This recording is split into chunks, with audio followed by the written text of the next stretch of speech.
बच्चों मैं आप लोगों से जो डिस्कस करने जा रहा हूँ वो है topic adjustment of partners capital on admission of a partner. तो एडजस्टमेंट ऑफ पार्टनर्स कैपिटल जो है वो एंटायरली डिफरेंट टॉपिक नहीं है। जितना आपने अभी तक उसमें सीखा है एडमिशन ऑफ पार्टनर में, आप लोगों ने रिवोल्यूशन अकाउंट बनाना सीख लिया है, ट्रीटमेंट ऑफ गुडविल सीख लिया है, आपने पार्टनर्स कैपिटल अकाउंट बनाना भी सीख लिया है, एक्यूमुलेटेड प्रॉफिट एंड लॉसेस को भी बांटना सीख लिया है बच्चों। तो अगर आप adjustment of partners capital account सीखने जा रहे हैं तो आपका 80 to 90% काम तो वही है जो आपने अभी तक कर रखा है। आपका बस 10% काम एक्स्ट्रा हो जाएगा, जहाँ पर आपको या तो पुराने पार्टनर्स की कैपिटल को एडजस्ट करना होगा according to the new ratio, taking new partners capital as base, ये एक पर्टिकुलर टाइप है, और या फिर आपको नए पार्टनर की कैपिटल को ढूंढ कर निकालना होगा on the basis of combined capital of old partners after all adjustments. तो बेसिकली यहाँ पे दो टाइप्स होती हैं। टाइप वन, जहाँ पर you have to adjust the capital account of old partners according to the new ratio, taking new partners capital as base. और दूसरी टाइप होती है जहाँ पर you have to find out the capital of new partner on the basis of combined capital of old partners after all adjustments. तो मैं पहली type के बारे में बात करूँगा आप लोगों से बच्चों, जिसका नाम है to adjust the capital accounts of old partners according to new ratio, taking new partners capital as base। ठीक है बच्चों, तो यहां पर आपको इस टाइप में जो टाइप वन है, you have to adjust the capital account of old partners, यानी पुराने पार्टनर कैपिटल अकाउंट को एडजस्ट करना है ताकि वो अपन की जो कैपिटल है वो नए प्रॉफिट शेयरिंग रेशियो के अकॉर्डिंग आ जाए। और यहाँ पर जो है नए पार्टनर कैपिटल को बेस माना जाता है, क्योंकि नया पार्टनर तो जो अपनी कैपिटल लाया होता है वो ऑलरेडी नए रेशियो के हिसाब से होती है, तो उसको बेस मानते हुए आपको total capital of new firm निकालनी होती है। ठीक है बच्चों, तो आइए देख लीजिए इसके स्टेप्स क्या क्या होते हैं। तो बच्चों सबसे पहला स्टेप तो यही होता है कि आप पहले पता करो कि फर्म की टोटल कैपिटल क्या है ऑफ द न्यू फर्म। ठीक है, और वो ढूंढना कोई मुश्किल काम नहीं होगा, क्योंकि आपको ऐसी टाइप में नए पार्टनर की कैपिटल दे रखी होगी और आपको सिंपली क्या करना है, नए पार्टनर की कैपिटल को उसी के शेयर के रेसिप्रोकल से मल्टीप्लाई कर देना है ताकि फर्म की टोटल कैपिटल मिल जाए। ऐसा इसलिए करते हैं क्योंकि हर एक पार्टनर अपने हिस्से के बराबर कैपिटल लेकर आया होगा। अगर हम उसकी कैपिटल को उसी के हिस्से के रेसिप्रोकल से मल्टीप्लाई कर देंगे तो पता चल जाएगा फर्म की टोटल कैपिटल कितनी है। तो पहले स्टेप को हम लिखेंगे, find total capital of new firm, और निकालने का फॉर्मूला है न्यू पार्टनर्स कैपिटल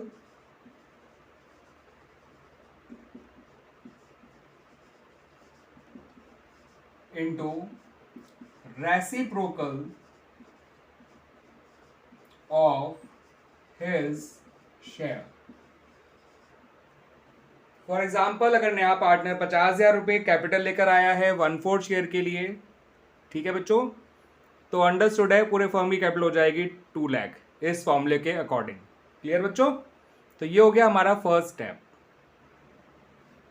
स्टेप 2 में बच्चों आपको करना क्या है कि जो भी आपकी total capital of new firm निकल कर आई है स्टेप 1 से, उसको सभी पार्टनर्स के नए रेशियो में बांट देना है। ठीक है, तो यहाँ पर याद रखिएगा बच्चों, अगर नया रेशियो नहीं भी दे रखा है तो आपको निकालना पड़ेगा, क्योंकि सेकंड स्टेप के लिए नया रेशियो की बहुत ज़रूरत है, क्योंकि टोटल कैपिटल अगर नए रेशियो में होनी चाहिए तो नया रेशियो पता भी तो होना चाहिए। दैट्स वाई बच्चों। तो स्टेप 2 है divide the total capital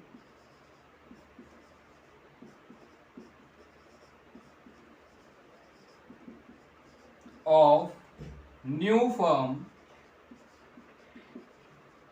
in the new ratio of all partners।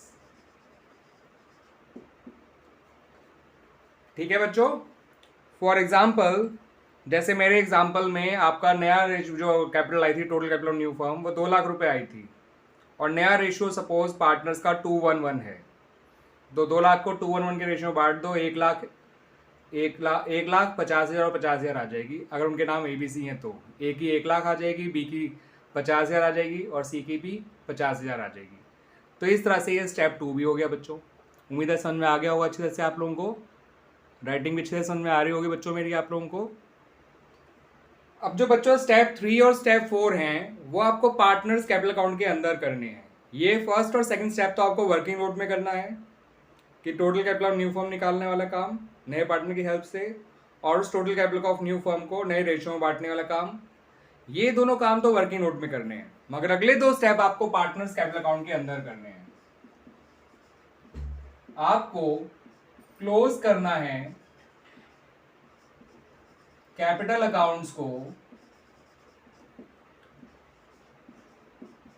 All partners की, यानी सभी पार्टनर्स की कैपिटल अकाउंट को विद देयर न्यू कैपिटल्स, उनकी नई कैपिटल से, जो कहां से निकल कर आई होगी, स्टेप 2 से। और क्लोज करने का मतलब होता है कैपिटल अकाउंट में आप लिख दीजिएगा टू बैलेंस कैरिड डाउन। आप जानते हैं क्लोजिंग बैलेंस ऑफ कैपिटल ऐसे ही लिखा जाता है। आमतौर पे हम क्रेडिट साइड और डेबिट साइड के डिफरेंस ढूंढ के निकालते हैं, मगर ये हमने स्टेप 1 और स्टेप 2 से ढूंढ के निकाली है और डायरेक्ट उनके कैपिटल अकाउंट में क्लोजिंग बैलेंस के तौर पे लिख देना है। ठीक है बच्चों, तो क्लोज द कैपिटल अकाउंट का मतलब उनके क्लोजिंग बैलेंस के तौर पे ये कैपिटल आपको लिखनी है। क्लियर बच्चों, ये था आपका स्टेप 3। अब बात करूं मैं बच्चों आपसे स्टेप 4 की, तो स्टेप 4 में क्या करना है, आपको पार्टनर्स के कैपिटल अकाउंट को बैलेंस करना पड़ेगा। ठीक है, क्योंकि ये जो कैपिटल आपने थर्ड स्टेप में इनकी क्लोजिंग बैलेंस के तौर पे लिखी है, ये तो वो कैपिटल है जो आपने निकाली है अकॉर्डिंग टू न्यू रेशियो। ये उनके अकाउंट को बैलेंस करके तो आई नहीं है। क्रेडिट साइड में से डेबिट साइड का नॉर्मली हम माइनस करते हैं टोटल और तब जाके क्लोजिंग बैलेंस निकालते हैं। तो यहाँ तो हमने बाहर से डाली है तो कैपिटल अकाउंट बराबर नहीं आ रहे होंगे, तो हमें खुद बराबर करने होंगे। कैसे करेंगे वो लिख भी लेते हैं। बैलेंस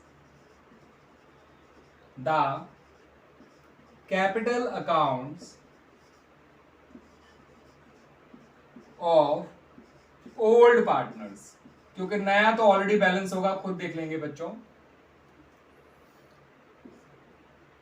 आइदर या ईदर जैसे आप प्रोनाउंस करें, बाय ब्रिंगिंग और विड्रॉइंग कैश, या तो पैसा लाकर या फिर पैसा निकालकर उनको अपने कैपिटल अकाउंट को बैलेंस करना होगा। पैसा लाना कब होगा, जब क्रेडिट साइड बड़ी आ रही होगी डेबिट साइड से, तो इसका मतलब पुरानी कैपिटल नई कैपिटल से कम है। It means they have to bring cash to balance their account. और निकालना कब होगा, जब उनकी क्रेडिट साइड बड़ी होगी, यानी उनकी पुरानी कैपिटल बड़ी होगी उनकी नई कैपिटल से, तो सीधी सी बात है फिर वो पैसा निकाल लेंगे। पुरानी ज़्यादा है यानी क्रेडिट साइड ज़्यादा है डेबिट साइड से, तो पैसा निकालेंगे। डेबिट साइड बड़ी है क्रेडिट साइड से, तो पैसा लाना पड़ेगा। ठीक है बच्चों, या सिंपली कह दीजिए नई कैपिटल ज़्यादा आई पुराने से तो पैसा लाना पड़ेगा, पुरानी ज़्यादा है तो पैसा निकाल लेंगे। ये काम हम करंट अकाउंट के थ्रू भी कर सकते हैं अगर क्वेश्चन में कहा गया हो तो और थ्रू देयर करंट अकाउंट्स। ठीक है बच्चों, तो या तो कैश निकाल के या फिर कैश डाल के उन्हें अपने कैपिटल अकाउंट को बैलेंस करना है, या फिर उनको अपने कैपिटल अकाउंट को बैलेंस करना है थ्रू देयर करंट अकाउंट्स। अगर पैसा लाना है तो आप लिखते हो बाय कैश या बाय बैंक, लेकिन अगर हमसे कहेंगे कि पैसा लाना नहीं है करंट अकाउंट से एडजस्ट करना है, तो वहां लिख दीजिएगा बाय करंट अकाउंट। पैसा निकालना है तो हम लिखेंगे टू कैश या टू बैंक अकाउंट। लेकिन अगर हमसे कहेंगे हमें कैश के थ्रू नहीं करंट अकाउंट के थ्रू करना है, तो जहां टू कैश या टू बैंक लिखने वाले थे वहां पर लिख दीजिएगा टू करंट अकाउंट। क्लियर बच्चों, तो इस तरह से ये हमारे स्टेप्स कंप्लीट हो जाते हैं। ठीक है बच्चों, तो इन स्टेप्स को आप ढंग से देखिए, क्यों नहीं आपको ये टाइप समझ में आएगी अच्छी तरह से। और मैं अभी आपको बिल्कुल इससे जुड़ा हुआ क्वेश्चन करके दिखाऊंगा। द क्वेश्चन है question number 78 of the book T.S.. Grewal. ठीक है बच्चों, मैं इसका पार्टनर्स कैपिटल अकाउंट ही आपको बनाकर दिखाऊंगा ताकि आपको और अच्छी तरह से क्लियर हो जाए ये टाइप्स। ठीक है बच्चों, तो मैं बच्चों क्वेश्चन नंबर 78 को आपसे डिस्कस कर रहा हूँ, लेकिन मैं इसका सिर्फ पार्टनर्स कैपिटल अकाउंट ही आपको बनाकर दिखाऊंगा। पूरा क्वेश्चन मैंने वैसे डाला हुआ है अपने उसमें, मैं उसका लिंक इस वीडियो में जो ऐड कर दूंगा अपनी उस प्लेलिस्ट का, जिसमें मैंने सारे क्वेश्चन डाल रखे हैं टी.एस. ग्रेवाल बुक के। ठीक है बच्चों, एडिशन 2022 है इस बुक का मेरे पास। गौतम और यशिका पार्टनर है, 3:1 का उनका रेशियो है। उनकी बैलेंस शीट में लायबिलिटी साइड में क्रेडिटर है, बिल पेबल है, उनकी अपनी कैपिटल्स है, एसेट्स में फर्नीचर है, स्टॉक है, डेटर है, कैश है और मशीनरी है। यानी कोई भी ऐसी चीज़ नहीं है जो एक्यूमुलेटेड है प्रॉफिट या लॉस या रिजर्व हो जो उनमें बांटा जा सके। फिर उन्होंने कहा है कि अस्मा को उन्होंने पार्टनर बनाया। इनका पुराना रेशियो 3:1 है, अस्मा के आने पे नया रेशियो है 3:3 और अस्मा जो है वो 3/8 शेयर के लिए आई है। अस्मा 2,10,000 रुपये कैपिटल लाई है और जो है वो प्रीमियम लेकर आई है 50,000 रुपये। अगर आप इनका न्यू शेयर और ओल्ड शेयर कंपेयर करेंगे तो पता चलेगा कि आपका गौतम ही केवल सेक्रीफाइस कर रहा है अस्मा के लिए, और यशिका कुछ ना सेक्रीफाइस कर रही है, ना ही को वो गेन कर रही है। तो जो भी 50,000 प्रीमियम लाई है अस्मा, वो गौतम को दे दिया जाएगा। उसके अलावा अगले पॉइंट जो है वो 3 रिवोल्यूशन के हैं। तो मैं आप बता दूँ, रिवोल्यूशन का गेन 36,000 है। रिवोल्यूशन का गेन भी आप समझ जाइएगा कैसे आए हैं। मैं फिलहाल कैपिटल एडजस्टमेंट वाली टाइप पे फोकस कर रहा हूँ, दैट्स वाई रिवोल्यूशन गेन को मैं आंसर से यूज़ कर रहा हूँ 36,000। फिर लास्ट पॉइंट में वो वाली बात कही है जो मैंने आपको टाइप समझाई है कि इन्हें गौतम और यशिका की कैपिटल को एडजस्ट करना है according to the new ratio और टेकिंग अस्मास कैपिटल एज बेस। लेकिन जो भी एडजस्टमेंट करना है वो करंट अकाउंट से करना है, कैश से नहीं करना है। ठीक है बच्चों, तो क्वेश्चन कुछ इस तरह से है ये। और रही बात गौतम और यशिका की कैपिटल की, तो बता दो वो कितनी दे रखी है। इनकी कैपिटल दे रखी है 4 लाख और 1 लाख। तो कैपिटल अकाउंट की शुरुआत तो आप इससे कर दीजिए, by balance brought down. 4 lakh Gautam में लिख दीजिए, 1 लाख अस्मा में लिख दीजिए। ठीक है बच्चों, उसके बाद बैलेंस शीट के अंदर तो कोई भी एक्यूमुलेटेड प्रॉफिट या लॉसेस है ही नहीं बांटने के लिए, तो उसको लिखिए ही मत। फिर रिवोल्यूशन में आपका इस क्वेश्चन में प्रॉफिट आ रहा है तो लिखिए बाय रिवोल्यूशन अकाउंट। अगर लॉस आया होता तो हम लिखते हैं टू रिवोल्यूशन अकाउंट। 3:1 में 36,000 को बांटेंगे तो 27,000 और 9,000 आ जाएगा बच्चों। क्लियर है बच्चों ये चीज? तो उसके अलावा आपको इसके अंदर ज़्यादा चीज़ नहीं करनी है। रिवोल्यूशन के सारे पॉइंट का निचोड़ तो यहीं आ गया। एक्यूमुलेटेड प्रॉफिट और लॉसेस है नहीं, ओपनिंग बैलेंस लिख ही दिया। बस नए पार्टनर कैपिटल गुडविल का और लिखना है। बस नए पार्टी कैपिटल है जिसको आप बाय बैंक अकाउंट करके लिखिएगा या बाय कैश अकाउंट भी लिख सकते हैं, लेकिन मैं बैंक के थ्रू ही करवाता हूँ। बेशक कैश दे रखा है, उस कैश को सेपरेट रहने दीजिएगा बैलेंस शीट में। और जो प्रीमियम लेकर आया है वो मैंने बताया ही था आप लोगों को कि वो प्रीमियम फॉर गुडविल जो लेकर आया है वो सारी की सारी गौतम को मिल जाएगी, बिकॉज गौतम ही केवल सेक्रीफाइस कर रहा है। अंदर को स्थान नहीं बांटने का और बाहर के सारे पॉइंट्स का हमने एडजस्टमेंट कर लिया बच्चों। ठीक है बच्चों, तो अब क्या बचा फिर? अब अगर नॉर्मल क्वेश्चन होता तो हम ऐसे ही क्लोजिंग बैलेंस निकालते और क्वेश्चन खत्म हो जाता। अब आपको मेरे वो 4 स्टेप्स फॉलो करने हैं। पहला स्टेप ये है कि आपको total capital of new firm निकालनी है। ठीक है बच्चों, कैसे निकालेंगे मैं बता देता हूँ आप लोगों को। आपको अस्मा की कैपिटल दे रखी है, स्टेप 1 आपका टोटल कैपिटल निकालना। अस्मा की कैपिटल आपको दे रखी है 2,10,000 इंटू रेसिप्रोकल ऑफ और शेयर जो कि 3/8 था, तो 8/3 हो जाएगा। ये आ जाएगी टोटल कैपिटल 5,60,000। फिर आपको सबकी नई कैपिटल निकालनी है, गौतम की भी, यशिका की भी और अस्मा की भी। ये क्या करेंगे आप? न्यू कैपिटल निकाल रहे हैं, तो उसके लिए total capital of new firm को इनके नए रेशियो में बांट दो जो फिलहाल दे रखा है, नहीं तो निकालना पड़ता बच्चों, ध्यान रखिएगा। 2,10,000 गौतम की आ गई। अस्मा का निकालेंगे तो ये 2/8 है बच्चों, ये आ जाएगी 1,40,000। और अस्मा का निकालेंगे बच्चों, वो तो फॉर्मेलिटी है, उसको तो 2,10,000 आना ही आना है। ये आ गई पार्टनर्स की नई कैपिटल। ठीक है बच्चों, तुमने पहला और दूसरा स्टेप निकाल कर लिया, और मैंने आपसे कहा भी था कि तीसरा स्टेप हम लोग कहाँ करेंगे? इन द कैपिटल अकाउंट, क्योंकि उसको कैपिटल अकाउंट को क्लोज करना है विद देयर न्यू कैपिटल्स। तो टू बैलेंस कैरी डाउन लिखेंगे। आमतौर पे बैलेंस कैरी डाउन ऐसे आता है, इन्हें जोड़ते, यहाँ कुछ होता तो माइनस करते, यही क्लोजिंग आता, लेकिन हमने क्लोजिंग बाहर से डाल रहे हैं। 2,10,000 गौतम में, 1,40,000 यशिका में और 2,10,000 ही अस्मा में। आप अस्मा की दोनों साइड कंपेयर करके देख लीजिए, दोनों साइड बराबर है, इसे बैलेंस नहीं करना पड़ेगा, बैलेंस करना पड़ेगा गौतम और यशिका को, और बैलेंस जो है वो करंट अकाउंट के थ्रू करा जाएगा। गौतम की जो वो क्रेडिट साइड है 4,2750 477 होता है, और इसकी डेबिट साइड में केवल 2,10,000 लिखा है। तो अगर वो पैसा निकाल रहा होता तो यहाँ टू कैश या बैंक लिखता, मगर अब उसे लिखना पड़ेगा टू गौतम्स करंट अकाउंट 2,67,000। ये करंट अकाउंट बैलेंस शीट बनाए जाएंगे तो वह लायबिलिटी साइड में आएगा, ध्यान रखिएगा बच्चों, क्योंकि डेबिट हो रही है कैपिटल, करंट अकाउंट तो क्रेडिट हो रहा है। क्लियर बच्चों? यशिका को कंपेयर करते हैं।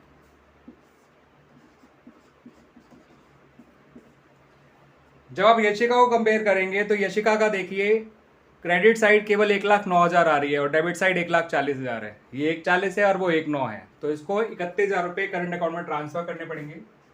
पैसा लाना होता तो हम लिखते बाय कैश या बैंक, लेकिन अभी वो हम एडजस्ट कर रहे हैं करंट अकाउंट से, तो लिखेंगे by Yashika's current account. 31,000 Yashika current account में डाल देंगे। टोटल 140 है इसका टोटल 210 ही रहेगा, इसका टोटल 140 और 210। ठीक है बच्चों, और याद रखिएगा ये जो करंट अकाउंट है ये एसेट साइड में आएगा, क्योंकि यहाँ कैपिटल क्रेडिट हो रही है, करंट अकाउंट डेबिट हो रहा है, यानी इसके करंट अकाउंट का बैलेंस डेबिट है और डेबिट बैलेंस एसेट साइड में जाते हैं। यहाँ पर कैपिटल डेबिट हो रही थी, करंट अकाउंट क्रेडिट हो रहा था, तो करंट अकाउंट का क्रेडिट बैलेंस लायबिलिटी साइड में जाता है। ठीक है बच्चों, तो इस तरह से ये कैपिटल एडजस्टमेंट हमारी कंप्लीट हो गई है बच्चों, और उम्मीद करता हूँ कि आपको कैपिटल एडजस्टमेंट समझ आई होगी और ये एक पर्टिकुलर क्वेश्चन का सॉल्यूशन भी समझ में आया होगा। रिवोल्यूशन के पॉइंट नॉर्मल ही थे, 36,000 आराम से आप प्रॉफिट निकाल लेंगे, वो कोई बड़ी बात नहीं है उसमें। ठीक है बच्चों, थैंक यू एंड होप आपको समझ में आया होगा अच्छी तरह से।